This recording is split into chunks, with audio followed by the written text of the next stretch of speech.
आंबा हा फळांचा राजा म्हणून जगभर ओळखला जातो.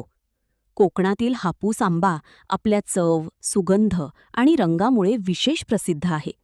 मात्र यंदा हाच हापूस अनेक संकटांना सामोरा जात आहे. बदलते हवामान, अवकाळी पाऊस, वाढता उष्मा, कीड रोगांचा प्रादुर्भाव आणि बाजारातील भेसळयुक्त आंबे या सगळ्यांचा फटका थेट बागायतदारांना बसत आहे. सरकारी मदतीचा अभाव आणि उत्पादन घट यामुळे शेतकरी हवालदिल झाले आहेत. अशा परिस्थितीत मायबाप जनतेने थेट शेतकऱ्यांकडून आंबे खरेदी करून त्यांना आधार द्यावा, असे आवाहन बागायतदार करत आहेत. अनेक आव्हानं उभी ठाकली तरी या आव्हानांना पेलत रायगडच्या हापूसचा अमेरिकेत डंका वाजत आहे. आंबा बागायतदार डॉक्टर संदेश पाटील यांच्या बागेतील आंबा साता समुद्रापार पोहोचला असल्याचे खुद्द संदेश पाटील यांनी सांगितले. कोकणातील हापूस हा केवळ फळ नाही तर संपूर्ण अर्थव्यवस्थेचा कणा आहे. मात्र सध्याच्या संकटामुळे हा कणा डळमळीत झाला आहे. जर वेळेत उपाययोजना केल्या नाहीत तर फळांचा राजा टिकवणे कठीण होऊ शकते. म्हणूनच ग्राहक, शासन आणि समाज या तिघांनीही पुढे येऊन आंबा बागायतदारांना आधार देणे ही काळाची गरज बनली आहे. यंदाच्या हंगामात केवळ हवामानच नव्हे तर उत्पादन खर्चातही मोठी वाढ झाली आहे.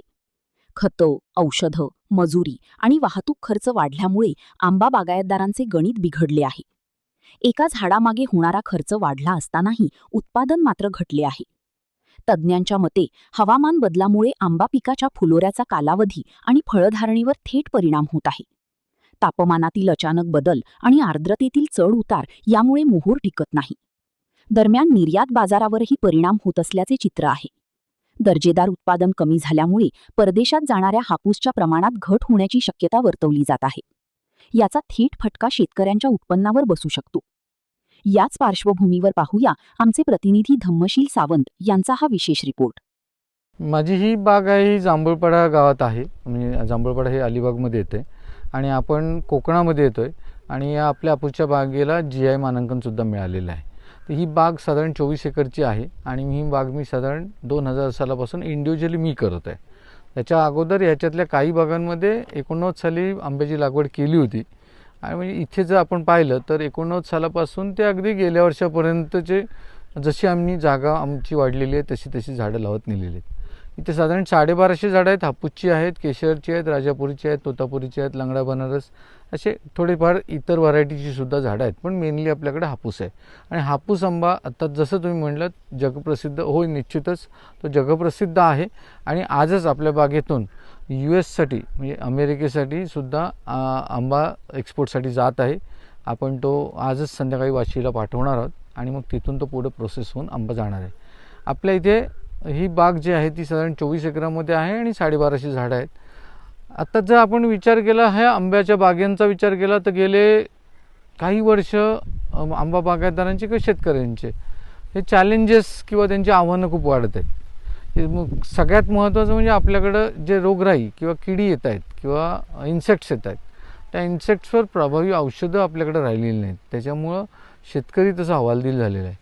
यावर्षी जर आपण बघितलं तर डिसेंबर महिन्यामध्ये इतका सुंदर मोहर आला होता की त्या मोहरामध्ये असं वाटलं होतं की यावर्षी बंपर आंबा येईल, भरपूर आंबा येईल आणि सर्वसामान्याला अगदी सहज परवडेल असा आंबा मार्केटमध्ये उपलब्ध असेल.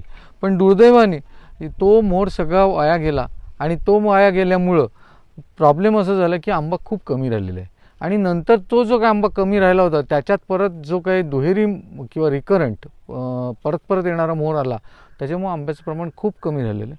जर आपण आपल्या रायगड जिल्ह्याचा विचार केला तर रायगड जिल्ह्यामध्ये 15 ते 20% उत्पादन आहे. संपूर्ण कोकणाचा विचार केला तर ते 20 ते 25% उत्पादन आहे.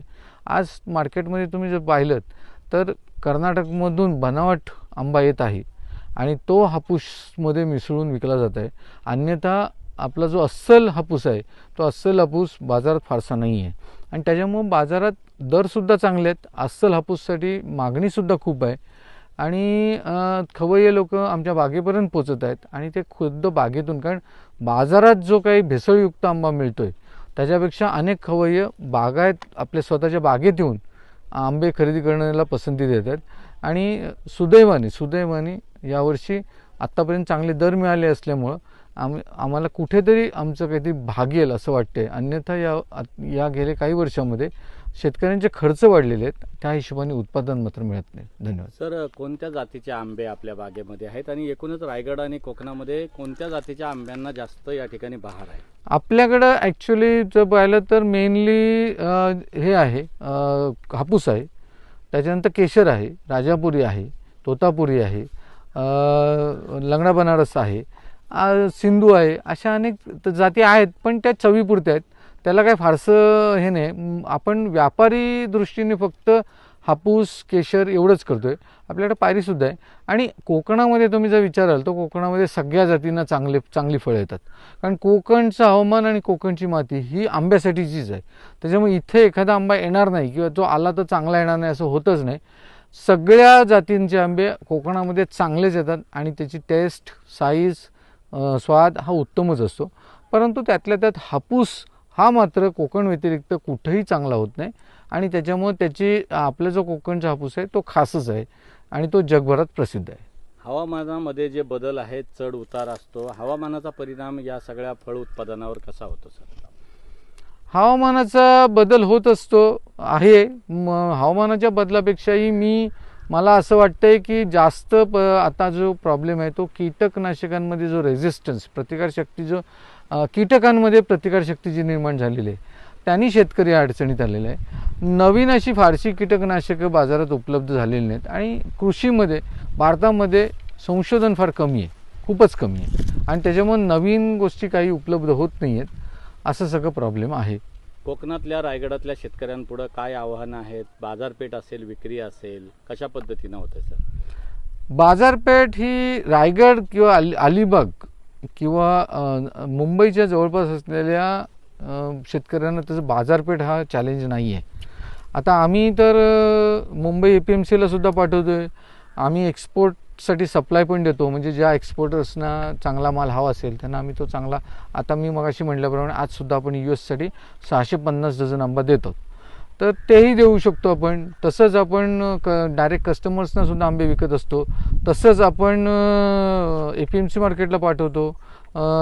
भारतात अनेक ठिकाणी आपल्याकडं ज्या ऑर्डर्स येतात त्या ऑर्डर्सना आपण ग्राहक जे आपले काही बनलेले आहेत, आता बारामतीला पाठवलेलं आहे, नाशिकला पाठवलेलं आहे, गुजरात आनंदमध्ये पाठवलेलं आहे, दिल्लीला पाठवलेलं आहे, बँगलोरला पाठवलेलं आहे. असं विविध ठिकाणी आपण जशा ऑर्डर्स क्रिएट होतात तसं आपण तिथे पाठवत असतो. बाजारपेठ किंवा मार्केटिंग जर तुमच्याकडे उत्तम उत्पादन असेल, गुणवत्तापूर्व उत्पादन असेल तर मार्केटिंग हा काही तुम्हाला अडचणीचा भाग नाही आहे.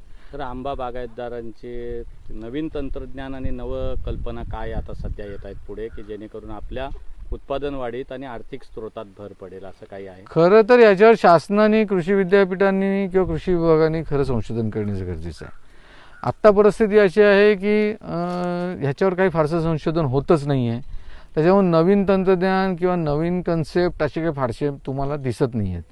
खरं नवीन कन्सेप्ट यायला पाहिजे जे आपल्याकडं, आपण फक्त इस्रायल टेक्निक, ऑस्ट्रेलियन टेक्निक किंवा असं काहीतरी बडबडतो, पण त्या आपल्या हवामानाला किंवा आपल्या मातीला सुटेबल आहेत का याचा अभ्यास कुठं केला आहे आपण, तो करायला पाहिजे. आणि आपल्या ह्या व्हरायटीना तो सुटेबल आहे का तो करायला पाहिजे. आणि आता आपल्याकडं एक तर आपली टोपोग्राफी, कोकणातली टोपोग्राफी ही उंच सकल भागाची आहे, कुठेही सपाटीकरण नाही. त्याच्यामुळे यांत्रिकीकरण हे फार मोठं चॅलेंज आहे आपल्याकडं. तर त्या दृष्टीनं विचार करायला पाहिजे की आता आपल्याला झाडांची उंची कमी राखून कमीत कमी लेबर्स कसे लागतील याचा आपल्याला अभ्यास करणं गरजेचं आहे. आंबा बागायत करताना मुख्य अडचणी कोणत्या येतात आणि एकूणच जर आपण बघितलं तर सरकारकडून किंवा संस्थांकडून आपल्याला काही मदत मिळते का, जेणेकरून उभारी मिळेल, आपल्या व्यवसायाला चालना मिळेल? सरकारकडून सगळ्या संस्था आहे, बाकी यांच्याकडून फारशी मदत होत नाही. फक्त निसर्ग आणि तोक्ते वादळाच्या वेळेला म्हणजे काय उद्धव ठाकरे मुख्यमंत्री होते त्यावेळेला मात्र एक 50,000 रुपयाची मदत कोकणातल्या शेतकऱ्यांना, हेक्टरी 50,000 झाली होती. त्यावेळेला ती शेतकऱ्यांना तुटपुंजीच वाटली होती.